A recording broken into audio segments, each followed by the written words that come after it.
Bonjour, dans cette capsule mécanique vélo, nous allons apprendre à ajuster, changer les patins, les câbles et les gaines de frein. Voici le matériel dont vous aurez besoin.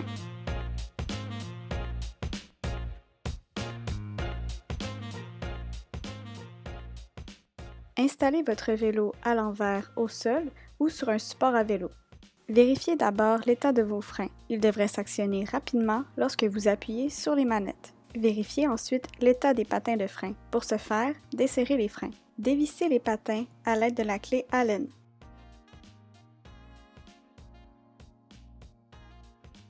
Pour savoir si vos patins de frein doivent être changés, repérez la ligne indicatrice Wear Line. Ici, le patin est neuf. Son usure n'atteint donc pas encore la ligne indicatrice. Observez bien la disposition initiale de vos patins et les différentes vis avant de les défaire. Si besoin, installez de nouveaux patins en les vissant sur les bras du dispositif. En tenant les bras en position tendue, ajustez la position de vos patins sur la jante à l'aide de la clé Allen. Vérifions maintenant l'état des câbles et des gaines de frein. Si vous repérez des fissures dans votre gaine et de la rouille comme ici, il est temps de changer votre gaine. Changez également vos câbles de frein si vous voyez que les fils du câble se déroulent comme ici. Pour retirer les anciens câbles et gaines de frein, coupez d'abord l'extrémité du câble avec la pince coupante. Dévissez la vis de serrage avec la clé Allen. Retirez le soufflet et le coude de frein. Ils seront ajoutés au nouveau câble de frein. Dévissez le barillet et l'écrou de serrage de la manette de frein. Alignez les fentes d'ouverture. Ôtez la gaine du câble. Conservez-la, elle vous servira de guide pour la coupe de la nouvelle gaine.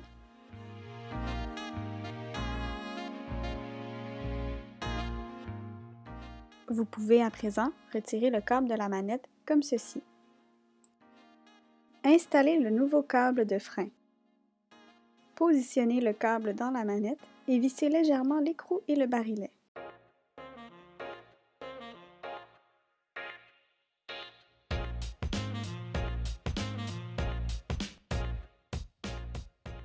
Coupez la nouvelle gaine un peu plus longue que l'ancienne gaine.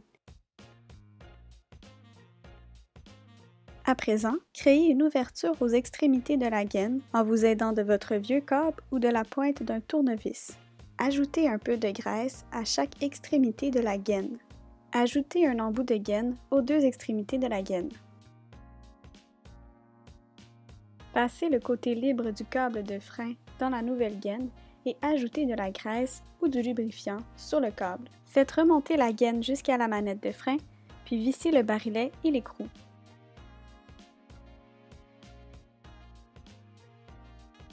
Ajoutez maintenant le coude de frein et le soufflet.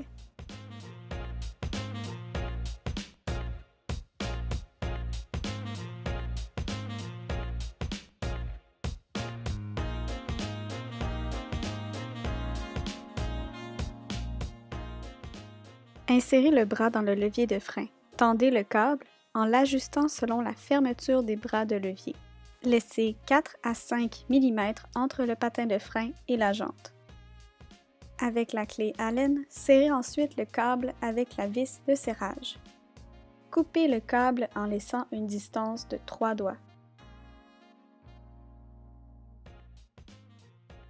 Enfin, ajoutez un embout à l'extrémité du câble et pincez-le pour bien le fixer.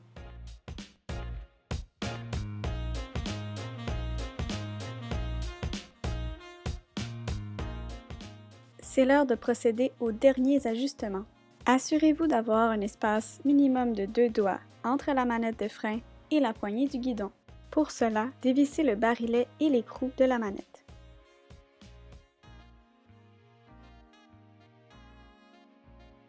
Revissez l'écrou au maximum.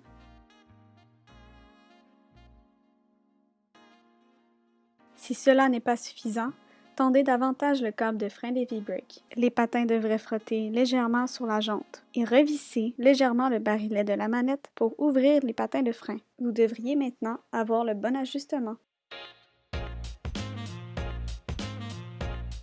Ajustez les patins sur la jante. ils doivent être alignés et parallèles lorsqu'on regarde la roue de face. Actionnez maintenant votre roue et testez votre frein. Si l'un des patins de frein touche la jambe avant l'autre, il est possible de faire des micro-ajustements. Vous pouvez à présent répéter toutes ces manipulations pour votre second frein.